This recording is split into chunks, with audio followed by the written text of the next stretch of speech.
แป๊บแป๊บแป๊บแป๊บสต็อปก่อนแป๊บหนึ่งมาหอดกันเจสีไปวัดแล้วพี่น้องเลยว่าเราแกะ บอกว่าหันหน้าออกมากกว่าแกงแกง มีของ คือเพื่อนกระสิมาเอามือนี่เพื่อนว่าไปดีเลยทีนี้ ลีโอ คนแรก เจสีกับลีโออันนี้อามาล่า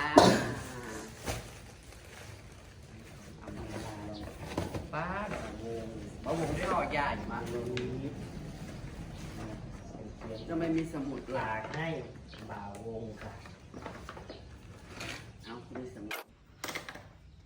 สมุดบัญชีเงินฝากโอ้ยแล้วกูอ่านเราจะว่าแกะของเราเด็กเนี่ยเอาไปเห็ดหั่นไก่คือนั่นเพื่อโคราชก็อยากได้หรือบอของโคราชไม่มีจ้าโคราชคิดว่าจะมีเสื้อโคราชเหรอเอาอะไรเนี่ย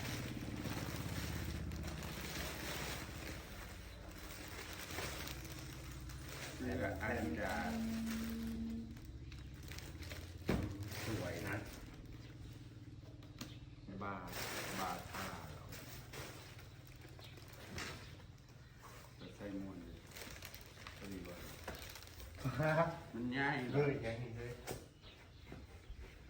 ตัดเลยมาตัดขาปี๊ดใส่ได้ยุ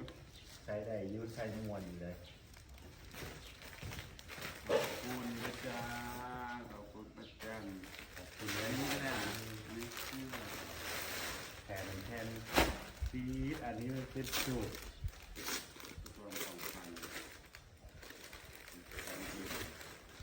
งามเลย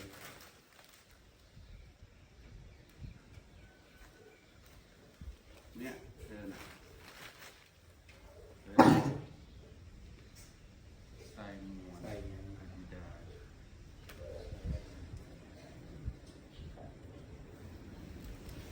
จะลองนี่ไงคือยูบอกใส่แล้วรอง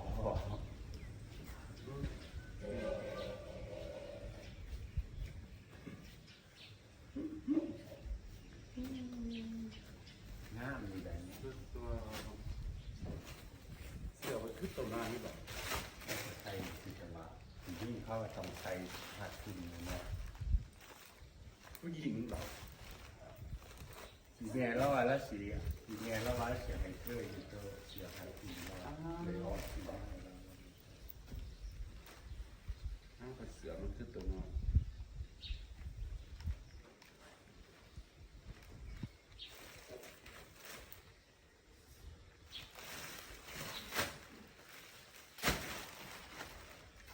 อันนี้เบอร์42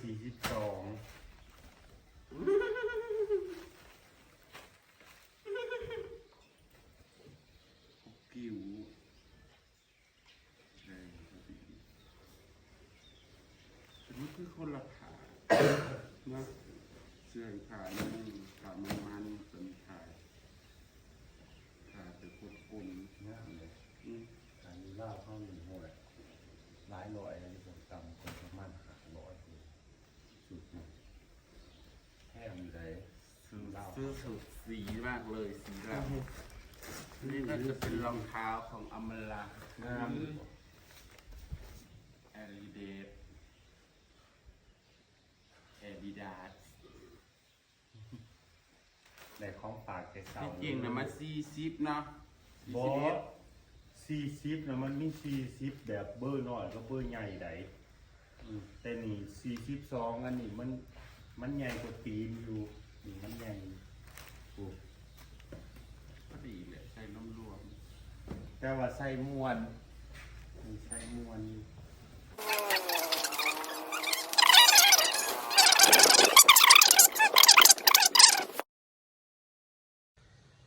มาพี่น้องรอรถเขามาปั่นพี่น้องเขาก็สิหวานปุ๋ยห้องพื้นพี่น้องหวานปุ๋ยห้องพื้นหวานปุ๋ยห้องพื้น อันนี้คือเขาวปลูกพี่น้อง2 สอบหน้า7ให้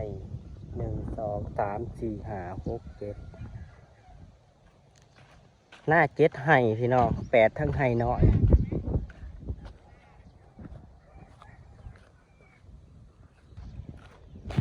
มาวานเขาซอยในเด้อพี่น้องป้องไปรถเข้ามาสายรถเข้ามาสวยพี่น้องรถเข้ามาสวย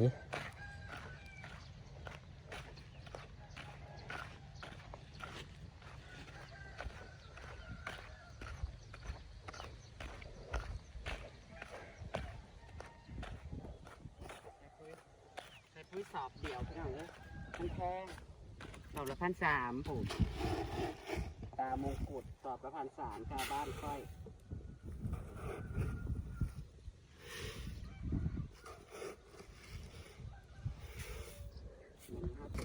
สอบละ1,300ทั้งวันทุกเจ้าสอบเท่าไรพี่น้อง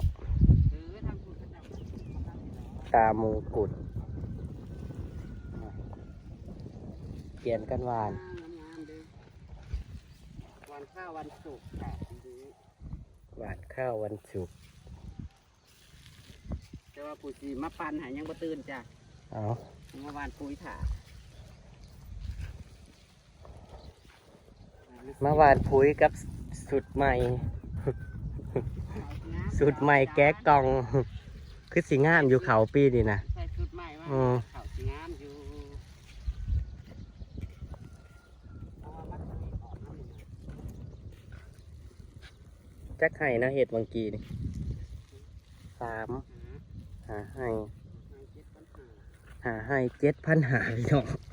ข่อยเมื่อยน้ำข่อยไอพี่น้องบ่เศร้าจักเถื่อ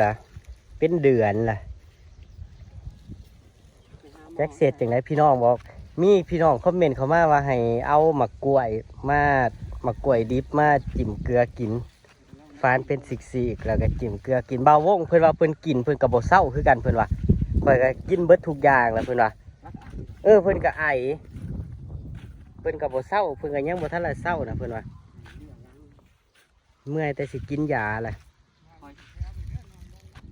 คอยเคยไอนะคอยไปหาหมอเขมราชหมอสวี ข่อยก็สิได้ไปหาหมอเข็มมาราชนั่นล่ะข่อยก็ได้ก็มันบ่เศร้าก็ได้ เป็นจับยามาหาจะเป็นเข้าเลยไอ อืม เดือนที่กัน ฟังไทยนั่นเวลาไอนะเวลาไปหาหมอนะพี่น้องหมอบวกยาให้นั่นเศร้าไว้อีเศร้าไว้ก็ฟังล้าเอาฟังล้าวันโอ้ยทั้งสีทั้งกินบ่เศร้า บ่ได้ไปหมอนัดก็บ่ได้ไปจ้าบ่มีอหยังเลยมันเป็นอาการผู้แพ้ซื่อๆคือเลยสิบ่ไปอันนี้ก็วันที่2ดีๆสิได้จักสอบจ้าน่าเจ็บให้ หมอนัดให้ไปวันที่10เพราะว่าหมอให้ยามาหามือเด้ นัดไปที่18 ขนาดกินเบิดและยาที่เพิ่นให้มานะ บ่เหลวเฮ้ยมันคันก็จะกินก็บ่ได้กินประจำ นี่นะพี่น้องออกแล้วเขานะงามงาม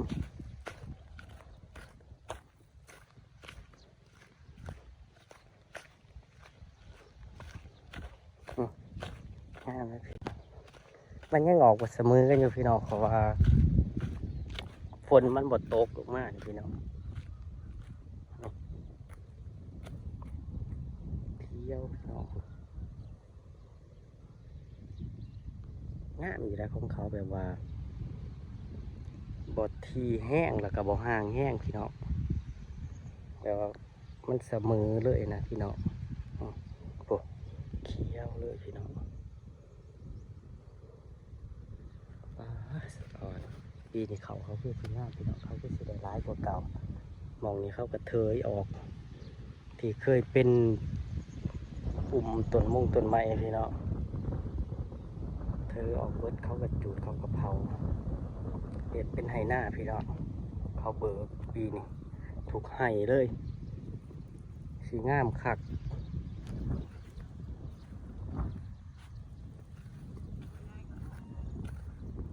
ของไงลำไยนะ ของอ้ายลำไยน่ะสิออกแล้วบ่จักยังสิยังไปเบิ่งเพราะว่าปีนี้หน้าปานนี้ก็อ้ายลำไยเพิ่นหวานเอาได้พี่น้อง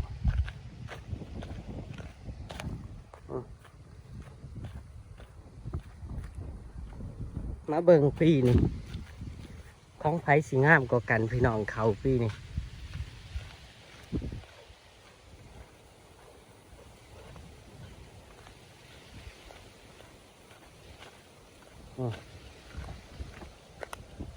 ลมเย็นเย็นป่านสวนเขา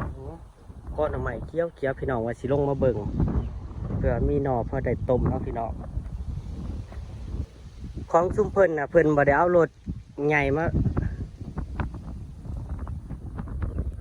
เพิ่นไทยเอาวะเพิ่นไทยเอาได้นี่เพิ่นบ่ได้เอารถใหญ่พี่น้องเพิ่นไทยเอาหรือว่าจังใดขอบ่ได้ลงมาเบิ่งมือเพิ่นวานนะพี่น้องข่อยลงบ้านมือซุ่มเพิ่นวานนะน่าสิเป็นรถใหญ่นะแต่ว่าออกเลยนะพี่น้องออกแล้วแต่ว่ามันยังออกบ่เต็มที่พี่น้องถ้ารอบฝนเทลงมารอบนี่พี่น้องสิออกเขียวเบิดเลยบัดนี้ไปหน้าป่านนี้เราเห็ดเอาเบิดพี่น้อง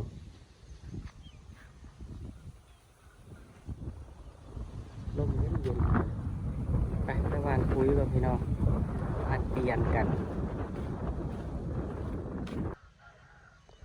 วาดปุ๋ยเหรอโอ้ยวาดกำวานเลยติเฮ้ยสิพอบ่วานมาสิจะยายเมื่อวานใช้ข่อยงามพอแห้งแล้วต้องการใส่คนดอกคนน่ะงามแล้ว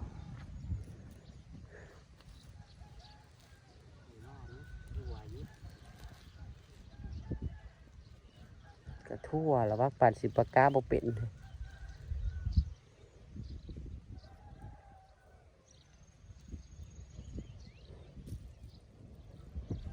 ได้จัก50กับไข่เนาะพี่น้อง50กระสอบถ้าสมัยตะกี้นั้นดำเอานะบ่ได้เคยได้พี่น้องแถวหนึ่ง52นะมาได้ค่าว่านนี่แล้วอยู่ขี้มูลงมาใส่มันเป็นน้ำนะ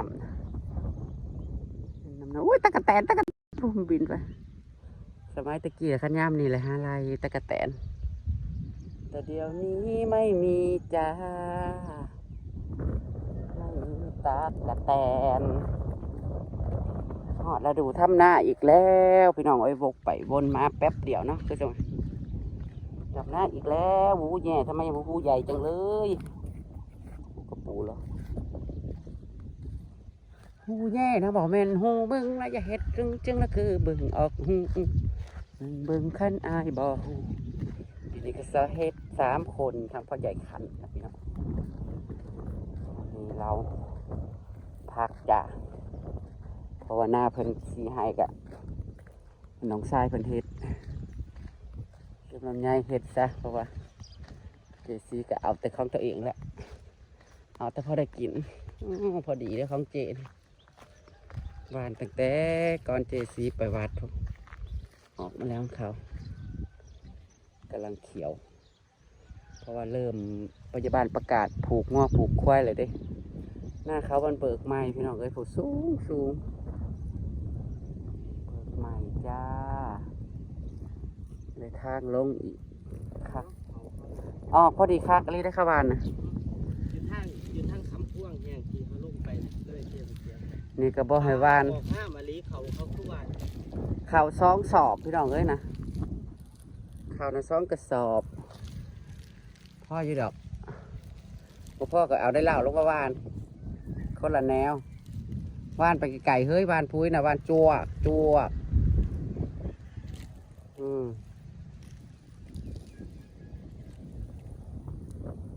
มันตัวหน่อยนะเดี๋ยวมันจะงามไม่เท่ากันเพราะว่าเฮาปั่นแบบบริไทยหูดเลยได้พี่น้องเอ้ยหักคอเลยจ้าหักเข่าปั่นเลยหักเข่าปั่นเลยไม่ใช่หักคอไอเพลงนะหักเข่านี่พญาตันพญาคันขึ้นมาเห็นโรงงานไม่ทอนด พี่น้องอีกแล้วบ่ว่าขึ้นมานอนผิวจักฮักเขาไอเทงฮักเขาไอเทง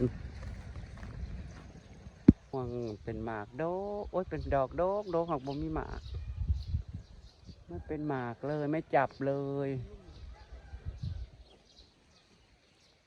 นี่หอบ่จับแล้วอีกหนึ่งไฮ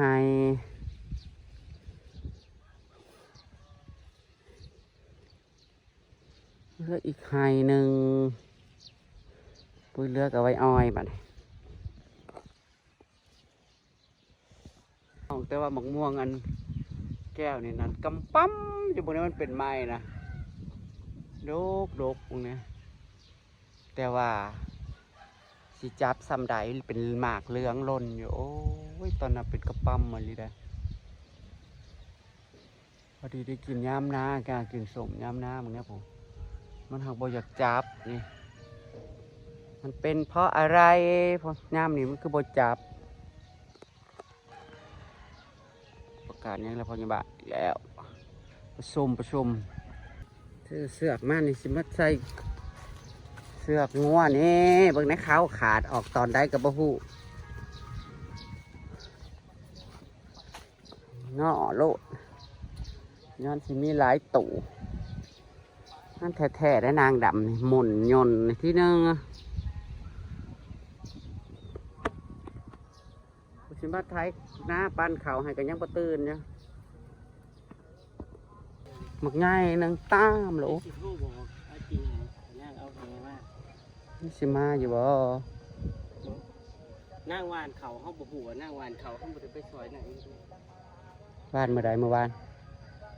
อีนั่นแหละไม่นั่งตุยนะ แล้วนั่งวานเมื่อใด นั่งวานแล้วเลยดินั่งวานหน้า โอ้ยเพลงยังไม่ได้กินข้าวเช้ากลับมาบ้านเลยกินข้าวบ่ตรงเวลาเนาะเป็นกระเพาะจะขึ้นอีกแล้วนี่นะรออันเขามาปั่นให้แล้วตามคลิปหน้าแล้วกันจ้าพี่น้องจังได้ก็ฝากเป็นกำลังใจให้สีกับลีโอด้วยเด้อจ้าขอบคุณป้าจันจ้าสุดใส่ลงมาหวานปุ๋ยเลย ของเขาสวย ใส่ของใหม่เลย ได้มาแล้วก็ใส่เลย ๆ ตาม ม้วนๆเลยมันเบา ตามคลิปหน้าแล้วกันจ้าพี่น้องจ้า เ